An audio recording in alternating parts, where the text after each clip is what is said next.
Hey, everybody. Welcome to a Less Than 10 talk. I hope you're having a fabulous weekend, long weekend so far, celebrating our nation's birth. So let's jump into today's Less Than 10 talk, the 5 things that I've learned in the past year.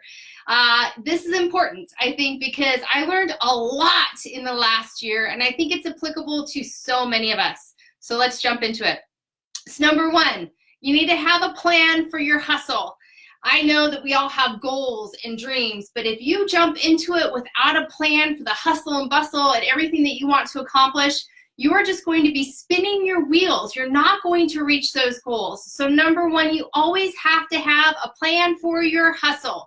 However that may look. A lot of people do it a different way. They do SMART goals, they do FAST goals, they get a coach like me, or they're just really good at kind of like mapping things out. Whatever works for you, always make sure you have a plan for your hustle. Otherwise, you're just going to be spinning your wheels. Number two, the second thing that I've learned in the past year is to learn to say no. I was at a point that I was saying yes to everything, and I was almost frantic. I was worried if I didn't say yes, that I was going to miss out, or people were going to perceive me wrong, or, it was just all these what-if scenarios running through my head. And what happened for me is that I got burnt out. I got burnt out really, really bad because I was saying yes to absolutely everything that was thrown in my direction. And I just have really learned that that is not how to do it. So learn to say no, understanding that things are going to fall apart if you say no to, working overnight.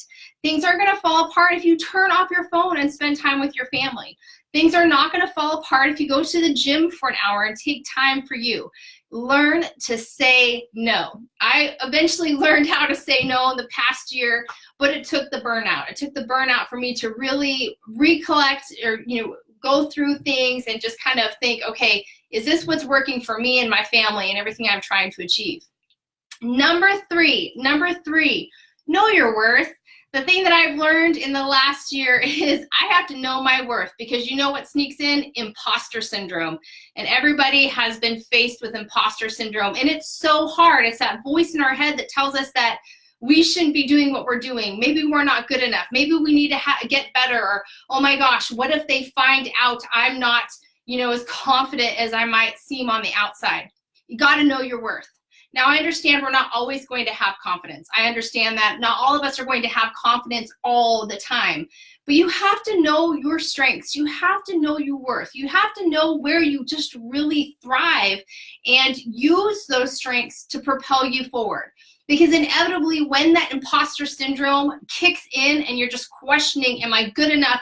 Should I even be doing this? You're going to pull from that to protect you. I ran into this as well in this last year. It was really hard. Like, am I doing enough? And it really kind of pulled into the saying no. That imposter syndrome was always whispering in my ear. But I had to know that I am worthy, that I have these strengths, and I'm applying these strengths, and I am moving in the direction of my hustle plan. Number 4, the fourth thing that I learned this past year is you need to lead to serve. What does that mean? Well, in my business and what I've been doing for many years, it's always been people-focused. And I want to serve individuals. I'm leading them by serving them. Yes, they're paying for a service. However, I pride myself on going above and beyond that service. So what does that look like in your life? Well, it's getting to know your customers and your clients, not just their names, but their family. What's going on? What kind of things do they like? What kind of books do they like?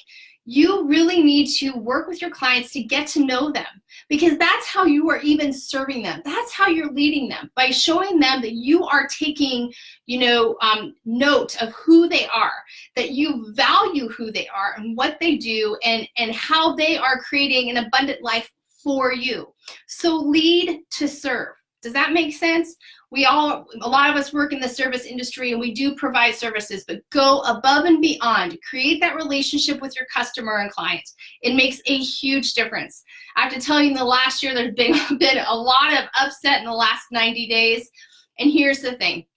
I am still having people reach out to me, and it's just been an extraordinary experience because I made this my focus. Yes, they paid me for a service, but I'm going to lead them by serving them deeper, and they still have contact with me, and I hear from them daily, and it just fills my heart and my soul.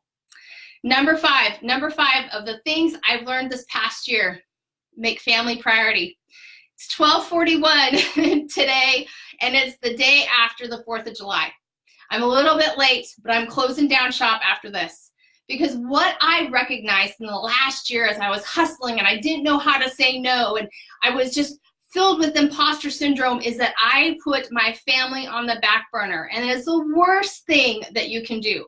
So today I shut down. Fridays I shut down. That's my day to focus on my family. In fact, moving forward with my clients, I have let them know I'm not working on the weekends. This is not something that I'm going to do. It is important for me to be with my family.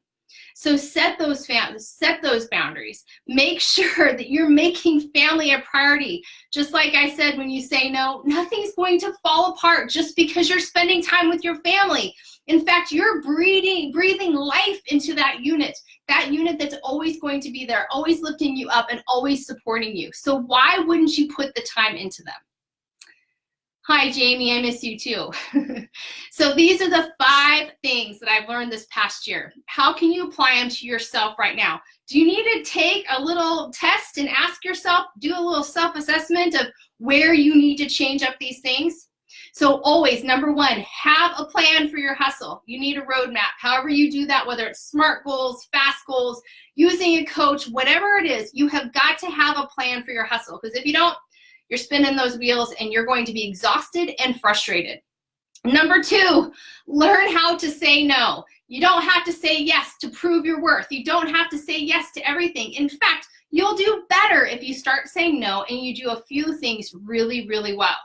Number 3, know your worth. That imposter syndrome jumps in on us and it kills us, and I know it. And I had to beat that sucker back all the time, but know your worth. You have been gifted amazing strengths and talents. Use them. Don't focus on the things that you don't do great. You focus on strengthening your strengths, becoming stronger. So inevitably, when that imposter syndrome starts whispering in your ear that you're not good enough, or what if they don't, think I'm good enough, or they find out, you can pull from those reserves of, no, wait a second, these are my unique skills and talents. These are my strengths, and this is what I'm bringing forward. Number 4, lead to serve. I get it. Your clients and your customers are paying you for a service, but go above and beyond. Get to know them. Get to know their lives, their likes, their dislikes. Take just note of their lives and be a part of it. The more you serve others above and beyond what they might be paying you for, you have lifelong customers and friends. And number 5, I'm getting out of here. Make your family priority. I take Friday afternoons off. I'm done setting my family to the side, because with all these other 4 things that I learned this year, the problem was I was doing it the wrong way and I put them to the side and no more. So make your family priority. If you don't have kiddos like me, make your spouse a priority. Make your partner a priority. If you don't have them, make your friendships a priority. We need community. We need that time with one another. So thank you everybody for hanging out with me. I am Piper Harris with Sneakered Life Coaching. This is a Less Than 10 Talk, and I will be talking to you all very, very soon.